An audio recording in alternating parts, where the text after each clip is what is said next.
O processo de independência da América Espanhola ocorreu por causa das ideias iluministas e a insatisfação das classes sociais, juntamente com o Pacto Colonial.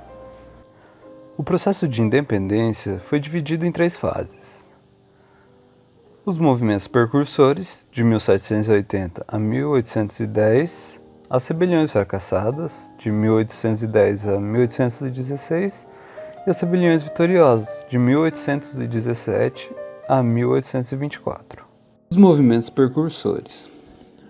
Dentro desse movimento, houve 2 revoltas. A primeira foi a de Tupac Amaru. Aconteceu entre os anos 1780 e 1781 e foi uma revolta de índios descendentes dos Incas.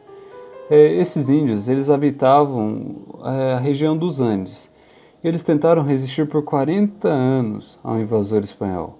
Porém, em 1781, seu último chefe, Tupac Amaru, foi capturado e executado pelo vice-rei do Peru, o Francisco de Toledo.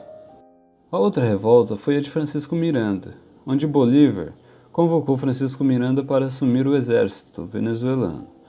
E Miranda ele acabou sendo aclamado ditador da Venezuela, e a reação espanhola foi violenta contra ele. E ele, a fim de evitar um banho de sangue, ele assinou a rendição dele, em julho de 1812. O vice-reinado da Espanha. Todos os territórios americanos foram divididos em vice-reinados e capitanias gerais. Os vice-reinados eram as áreas onde os espanhóis conseguiam explorar metais preciosos, ou os locais que possuíam as áreas de forte comércio. Os locais chamados de vice-reinado eram a Nova Espanha, a Nova Granada, Peru e Prata. José Bonaparte assumiu o trono espanhol em 1808, mas os espanhóis fiéis ao rei decidiram resistir ao domínio francês e se reuniram em Cádiz. Os crioulos, por meio dos cabildos, garantiram lealdade ao rei Fernando VII e não aceitaram o francês no trono da Espanha. A elite da América Espanhola inspirou-se no conjunto de ideias iluministas. A grande maioria desses intelectuais eram de origem crioula, ou seja, filhos de espanhóis nascidos na América, desprovidos de amplos direitos políticos nas grandes instituições do mundo colonial espanhol. Por estarem politicamente excluídos, enxergavam no iluminismo uma resposta aos entraves legitimados pelo domínio espanhol, ali representado pelos chapetones. Simón Bolívar foi o principal líder das rebeliões vitoriosas, que resultaram na independência da Venezuela, Colômbia e Equador.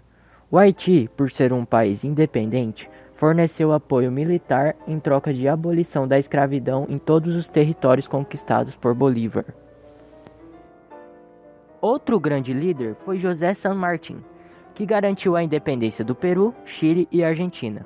San Martín e Bolívar se reuniram em Guayaquil, no Equador, em julho de 1822, com o intuito de organizar a independência de novos países. Consequências da independência da América Espanhola. As colônias espanholas se fragmentaram em vários países. A aristocracia crioula conseguiu o comando dos estados independentes. A base da economia continuou sendo a exportação de matérias-primas. Os países independentes se mantiveram dependentes da produção dos países europeus. A estrutura colonial se manteve, os brancos integrados à elite e os indígenas e mestiços considerados seres inferiores. Resultou na formação de 18 novos países.